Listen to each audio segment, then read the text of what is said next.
Military must tell us how terrorists invaded base in Borno, killed 20 soldiers. I never say anything. You people would go and fight Boko Harams.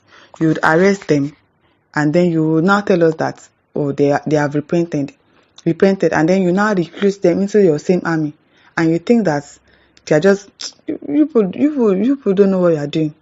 Which military will tell you how terrorists invaded base in Borno? Because of course they are going to invade. They are going to invade.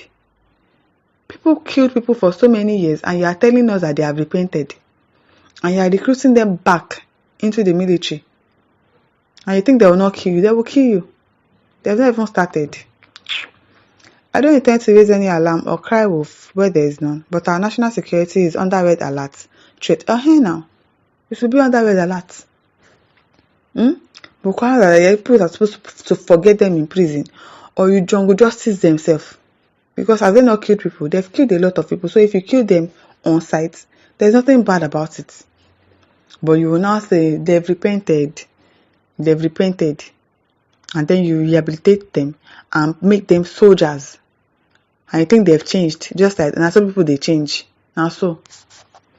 At least 20 soldiers were reportedly killed when terrorists attacked the Nigerian Army 149 Battalion. Can you imagine? In Malam Factory, a Borno town linking Nigeria and Niger Republic. Among those killed was an unnamed lieutenant colonel who was the commanding officer of the base, according to Reuters. You have an insider now. They already have insiders, so obviously they are going to come and invade you. They have insiders, Boko Harams that people have recruited into the army. They are the insiders that they have. So they can have their way to come in because they have insiders. People will catch somebody instead of you to do what they've been doing to other people. You say, oh, they've repented. And they've repented now.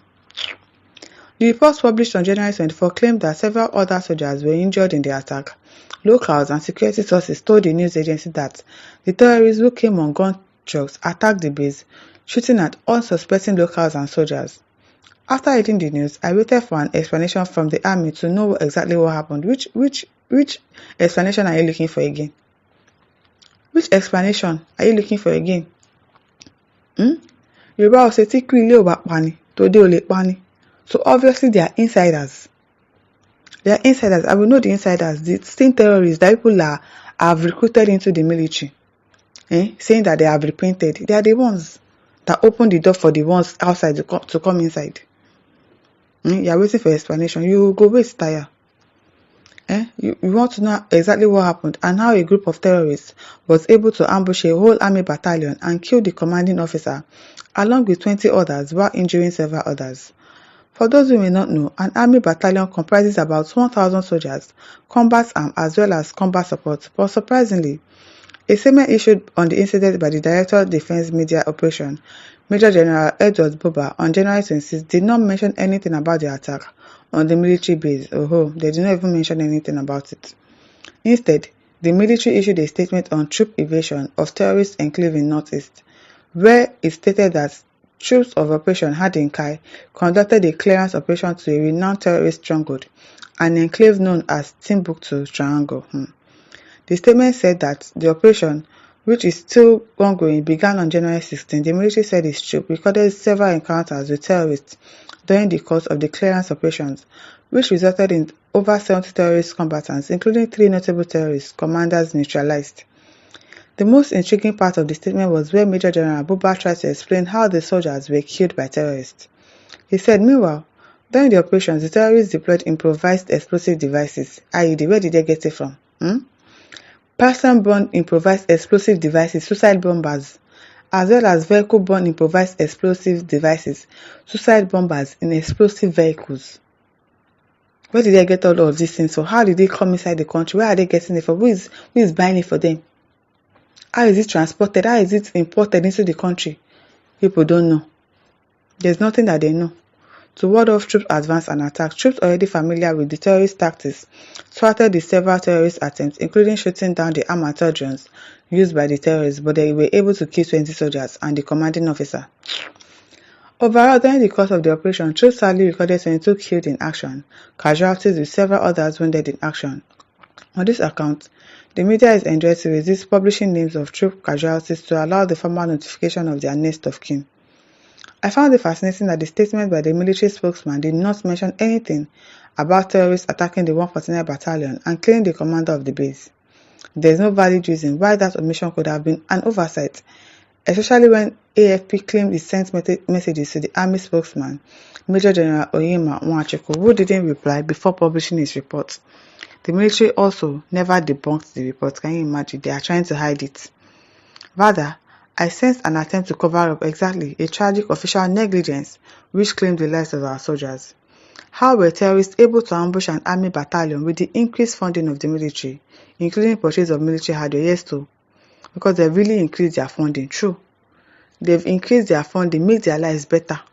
All their organs, giving them security, house help, gardeners, giving them cars, giving them houses. So why are you not doing your job? If they've made your job more conducive for you to do. The federal government have substantially increased funding of the military in recent times. According to the budget, the security and defense budget increased significantly in 2024 from 2.79 trillion naira in 2023 to 3.85 trillion naira. That is $5.13 billion, representing a 37.99% increase. A breakdown showed that 42.8% of the budget was spent on the military, while the other security services, including the Nigerian Immigration Service and the police, shared the rest. In general terms, a military battalion is supposed to be protected through a combination of security measures like perimeter patrols, observation posts, and defensive position, combined with passive security measures like camouflage, intelligence gathering. Military formations also rely on coordinated fire support, close air support, and overall battlefield strategy to minimize threats and ensure they don't fall under enemy firepower. An army battalion is expected to have its own support elements such as artillery, logistics, and communications, and even bulletproof jackets. Why are they not using bulletproof jackets also? Somebody just come and shoot you, bam, people have died. You are not protecting yourselves at all.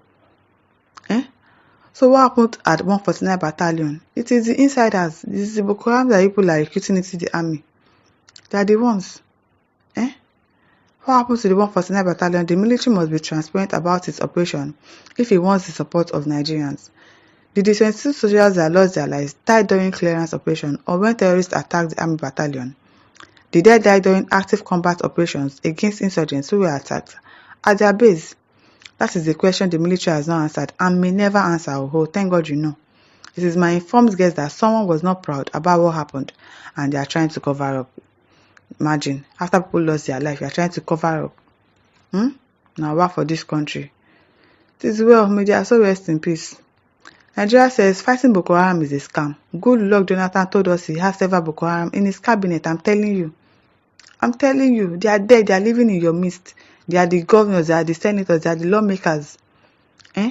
So how will they finish? It is well, my listeners, over to you. Leave your thoughts in the comment section. Don't forget to like, to share, and subscribe. Thank you for listening. See you some other time.